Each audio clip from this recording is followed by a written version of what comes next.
Christmas morning started normal. My wife, Angela, our daughter, Sophie, 8 years old, and me sitting around the tree. Hot chocolate, pajamas, the whole domestic scene. I handed Angela her last gift, small box. She opened it. DNA ancestry kit. Her face went white. What is this? Ancestry DNA thing. Thought it'd be fun. I got one for me too and one for Sophie. We can see our genetic backgrounds, find relatives, all that stuff. I'd been genuinely excited about this. My buddy at work had done one. Found out he was 30% Scandinavian, connected with a second cousin in Norway. Seemed cool. Angela was staring at the box like it might explode. We're not doing this. What? Why nods? Because I don't want to. It's just spit in a tube. Takes 2 minutes. I said no. Sophie looked confused.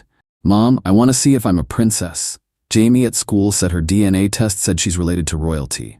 You're not doing it either. But Mom? I said no.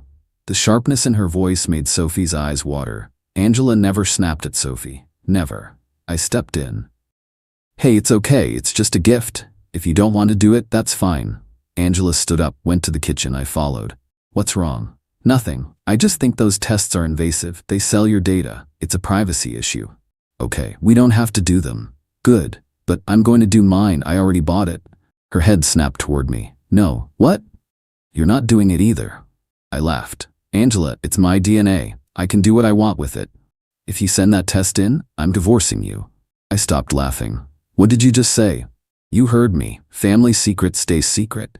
If you care about this marriage, you won't send it in. Family secrets? What family secrets?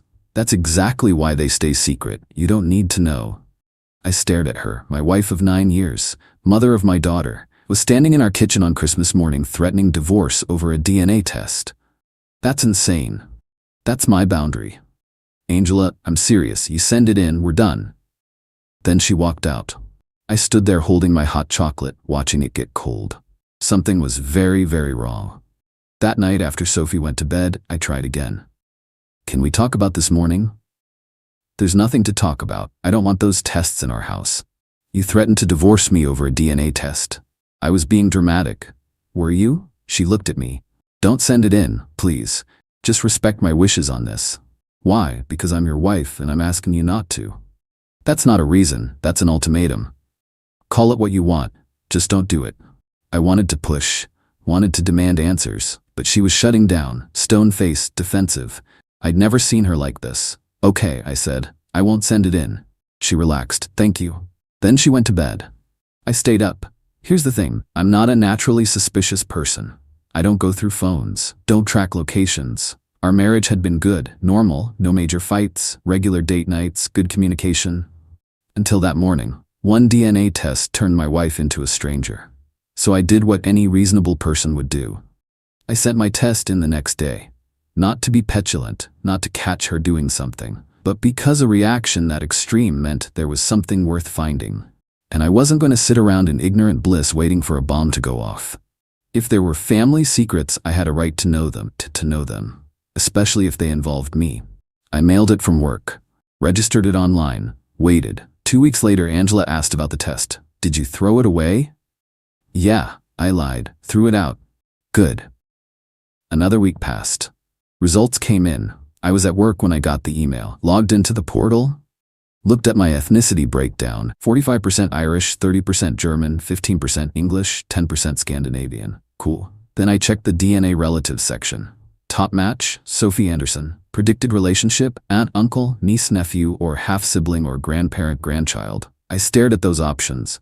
Not daughter, not parent-child. I clicked for more details. Shared DNA, 1,750 centimeters. I Googled it, found a chart. Parent-child, 3,500 centimeters. Uncle-niece, 1,700 to 2,100 centimeter. Half-sibling, 1,1300 to 2,300 centimeters. Grandparent-grandchild, 1,300 to 2,200 centimeters. At 1,750 centimeters, the most likely was uncle-niece, but it could also be half-sibling or grandparent-grandchild. I worked through the logic. Grandparent-grandchild? No. My parents and Angela's parents were accounted for. Sophie couldn't be my parents' child. That would make her my half-sister, and we'd know if my mom had given birth 8 years ago. Half-sibling? Possible if my dad had another child with someone else. But that would mean no. That didn't make sense. The affair would have had to be with Angela, which would make Sophie my half-sister and Angela's daughter, which was impossible genetically. Uncle-niece? That meant Sophie's biological parent was one of my siblings. But Angela gave birth to her. I was there. So Sophie's father had to be my brother or one of my male cousins.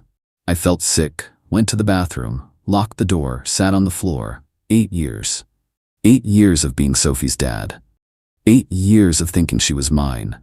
Go. I pulled out my phone. Looked at my close male relatives. My brother lived in Seattle, hadn't visited in years. I had 3 male cousins, 2 lived out of state. 1 lived 20 minutes away. Ryan. I pulled up his Facebook, scrolled through photos. There was one from 2 months ago, family barbecue at his place. Sophie was in the background, standing next to Ryan, both of them laughing. They had the same smile, same exact smile. How had I never noticed? I zoomed in, same nose, same eyebrow shape, same goddamn dimple on the left cheek. I looked at more photos.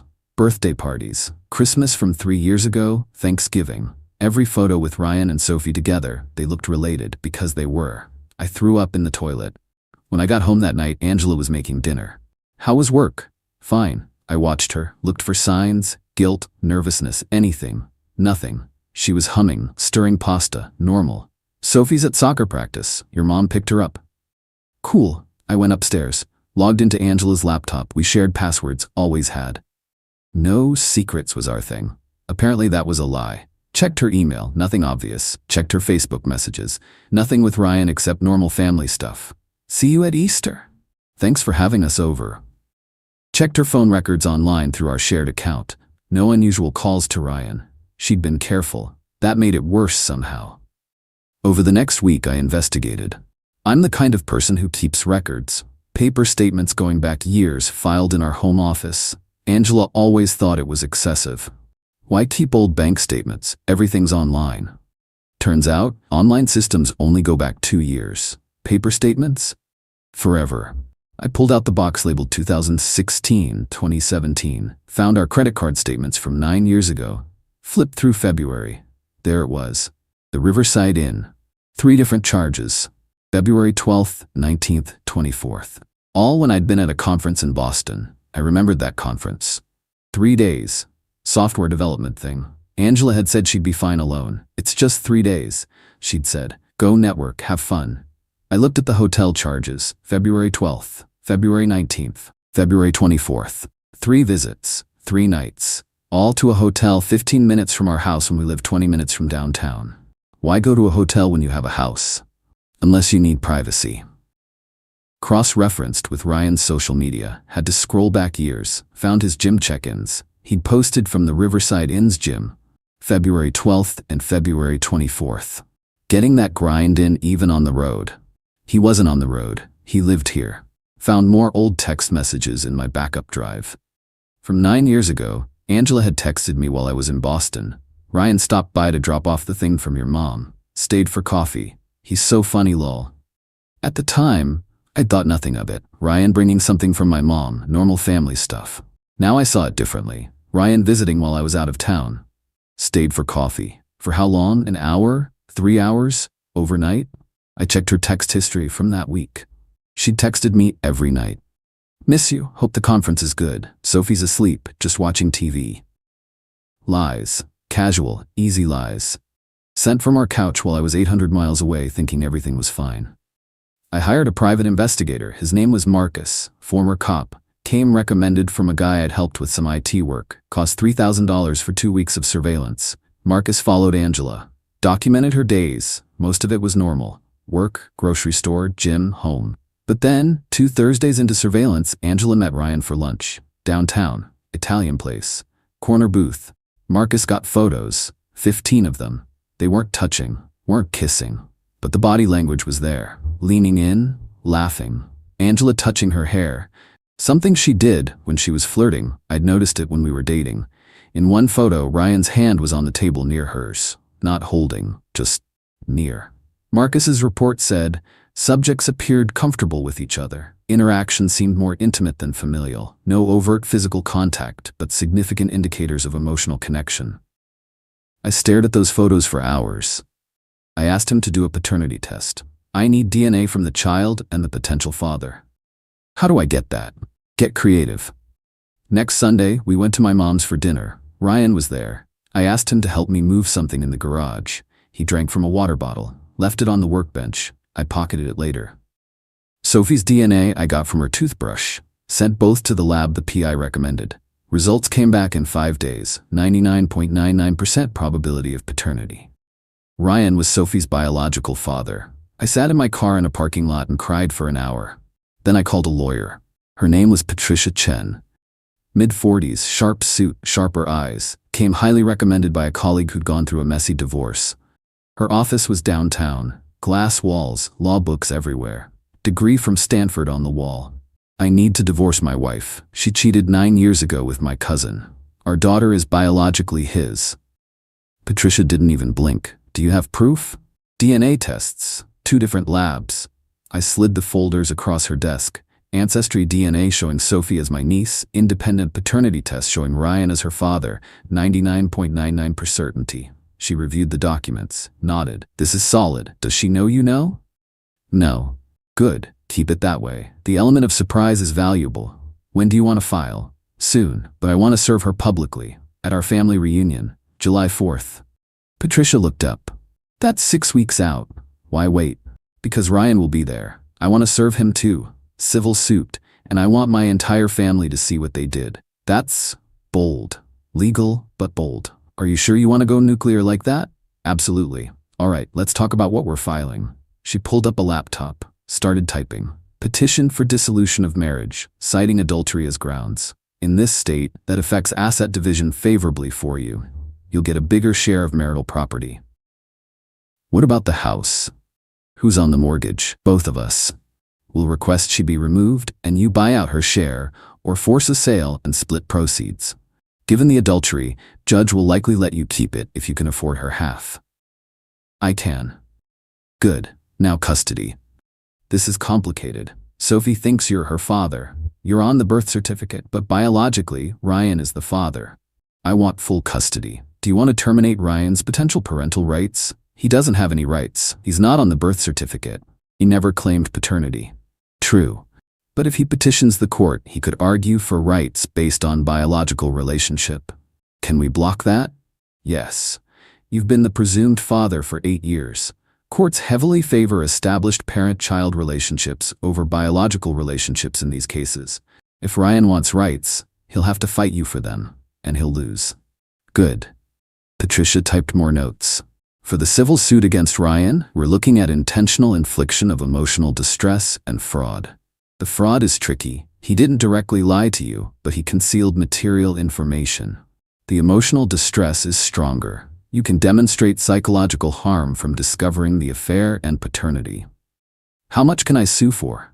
I'd recommend $250,000. High enough to hurt, low enough to be believable. He'll try to settle. They always do. Perfect.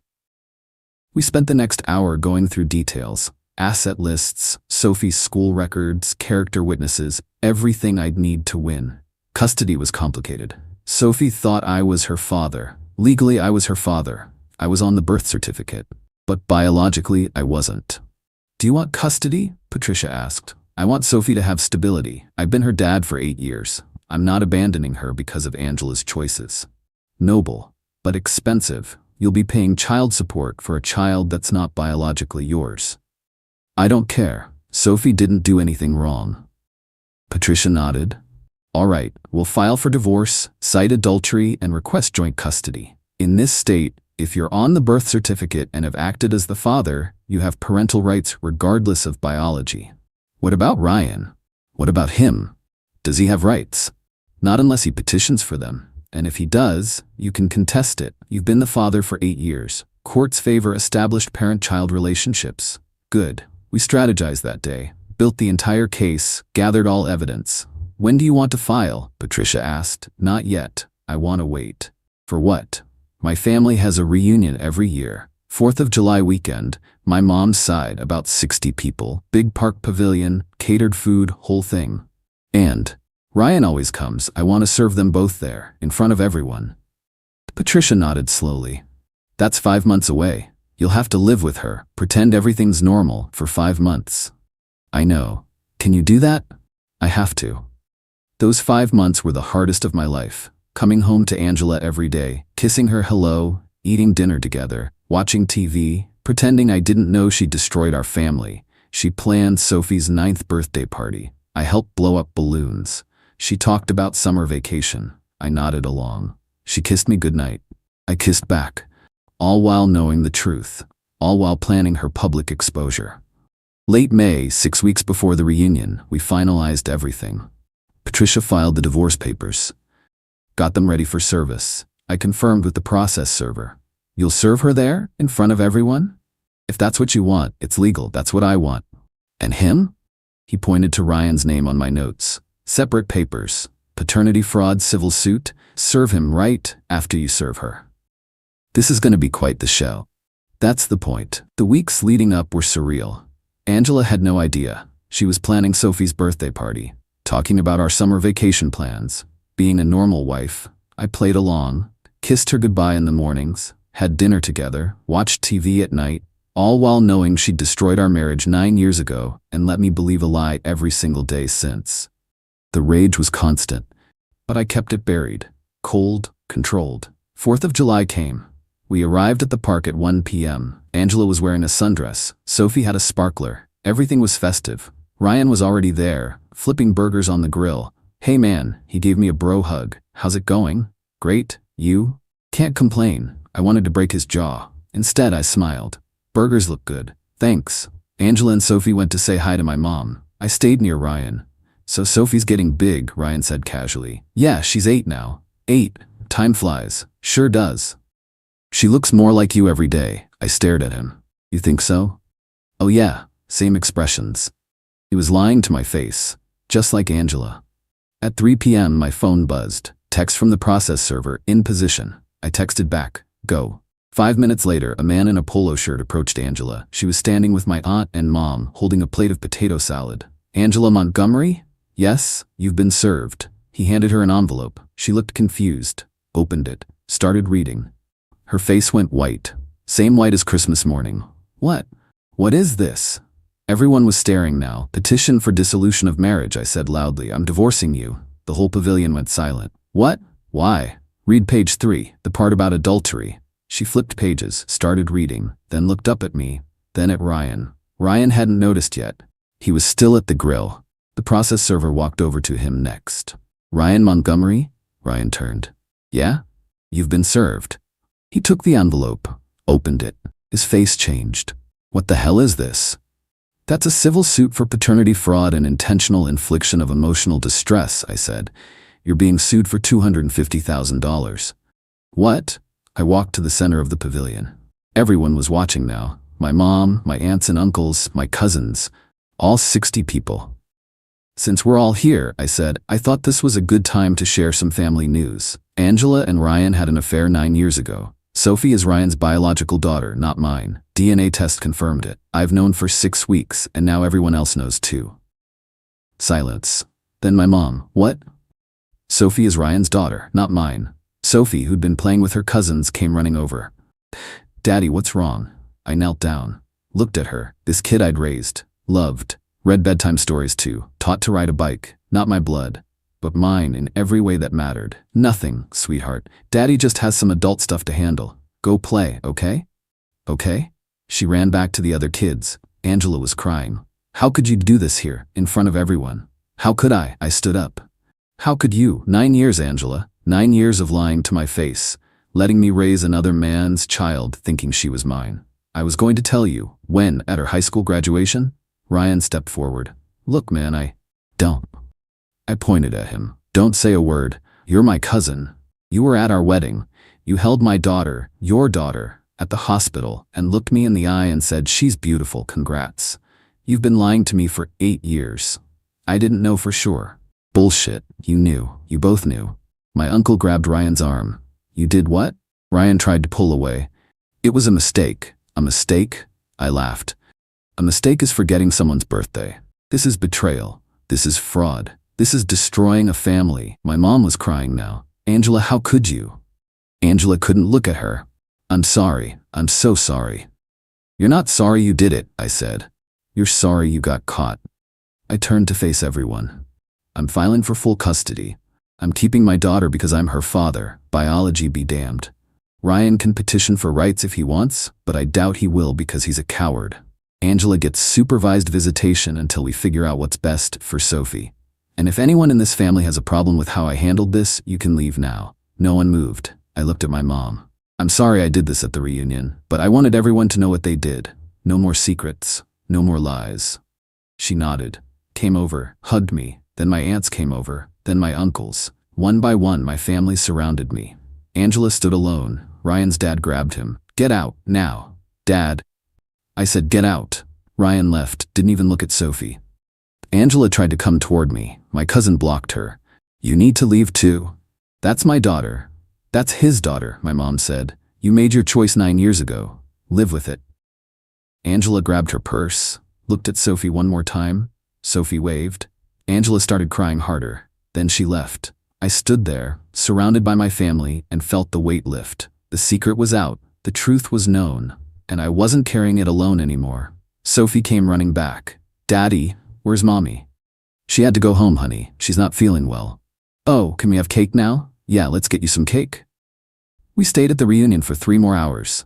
Everyone wanted to check on me, tell me they supported me, condemn what Angela and Ryan had done. My uncle apologized for Ryan. I raised him better than this. It's not your fault.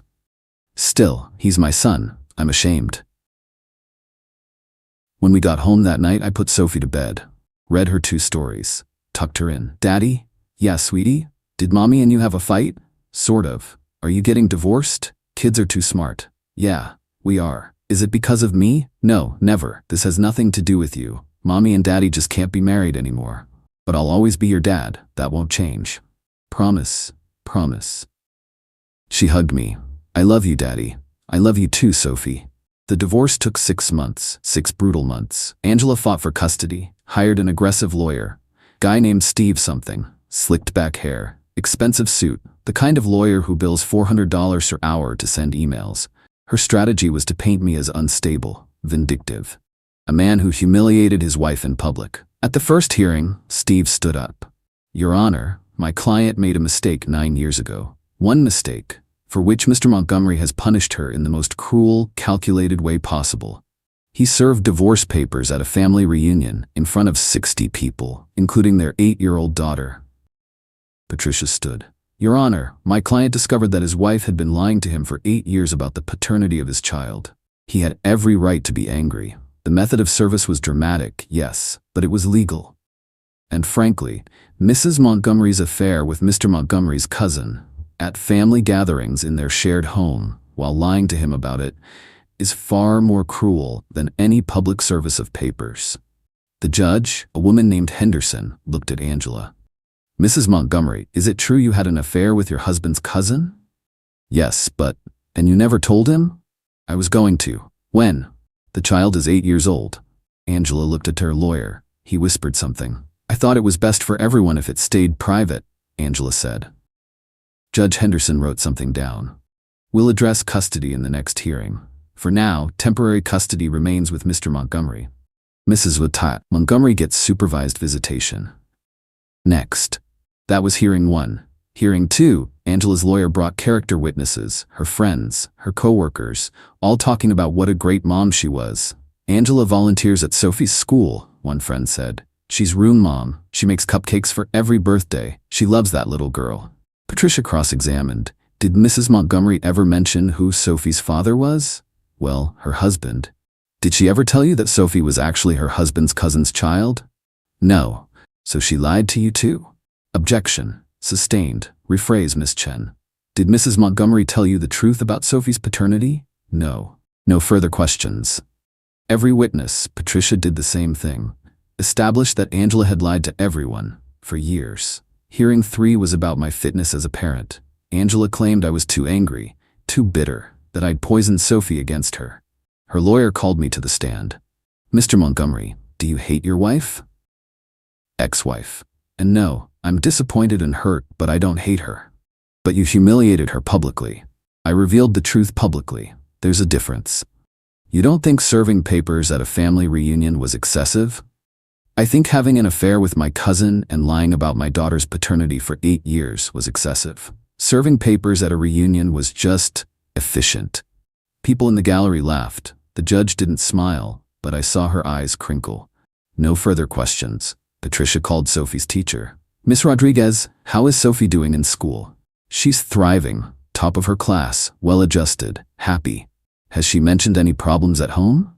"No, she talks about her dad all the time. My dad helped me with my science project. My dad took me to the zoo. She adores him." "And her mother?" "She mentions her too, but less frequently." "Why do you think that is?" Objection. Speculation. I'll allow it. I think Sophie lives primarily with her father now. It's natural she'd talk more about the parent she spends the most time with. Patricia nodded. No further questions. The final hearing was about assets. We had a house worth $320,000 with $180,000 left on the mortgage. 2 cars, retirement accounts, savings. Patricia argued for 70-30 split in my favor due to the adultery. Angela's lawyer argued for 50-50. Judge Henderson split the difference, 60-40 in my favor. I got the house, had to refinance and buy out Angela's share, $48,000. Paid it from my retirement account. I got the newer car, she got the older one. Retirement account split 60-40.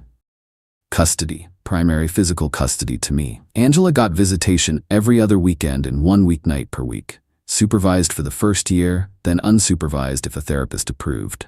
Child support, Angela had to pay me $400 a month. Not much, given her salary, but it helped cover Sophie's expenses. My lawyer had warned me, she'll probably argue she can't afford it, but the court will impute income based on her earning capacity. She's an employed adult, she pays. And she did. The judge's final words. "Mr. Montgomery, you are Sophie's legal father. Biology is irrelevant. You've raised her, loved her, and provided for her. That makes you her father in the eyes of this court. Mrs. Montgomery, you made choices that hurt your family. You'll have to live with the consequences. But I'm ordering both of you to attend co-parenting therapy. Sophie deserves parents who can work together regardless of their personal feelings." Petition granted. Marriage dissolved. Bang. Gavel. Done. Ryan tried to petition for rights. My lawyer buried him in paperwork, made it so expensive and complicated that he gave up. Last I heard, he moved out of state. Doesn't see Sophie. Sends birthday cards with $20 in them. Angela remarried 2 years later. Some guy she met at her gym. He seems okay. Sophie likes him. I'm not remarried. Dated a few people. Nothing serious.